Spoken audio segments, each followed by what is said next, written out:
माझं नाव हिरालाल देवासे आहे. मी Ankit pulse and board private limited Kamthi road नागपूरमध्ये ॲज ए प्लांट इंचार्ज कार्य करत आहे. आज सकाळी रिॲक्शन करताना एका रिॲक्टरमध्ये हलकासं स्टीम लिकेज दिसलं. स्टीम सप्लाय जे जॅकेटमध्ये देतो त्याचा स्टीम सप्लाय बंद केला. ते स्टीम रिलीज केली, परंतु त्यात जे स्टीम होती त्याला रिलीज व्हायला वेळ लागला. त्यात 1.25 किलो प्रेशर आलेलं होतं. वेंट वाल्व पहिला होता, अर्धा किलो एअर प्रेशर त्यात होतं.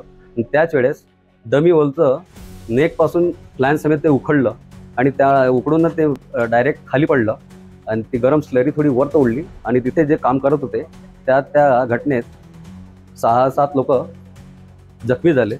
त्यातला एक मृत आहे, एक थोडंसं जास्त सिरियस आहे आणि 5 लोक साधारण कंट्रोलमध्ये आहे. त्या सकाळी सिटी हॉस्पिटलमध्ये भरती केलेलं होतं.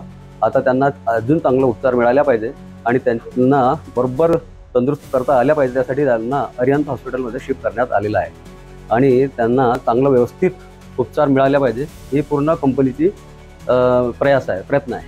मृतकाचं नाव आहे सुधीर कालपांडे आणि ही घटना आहे सकाळी 10:18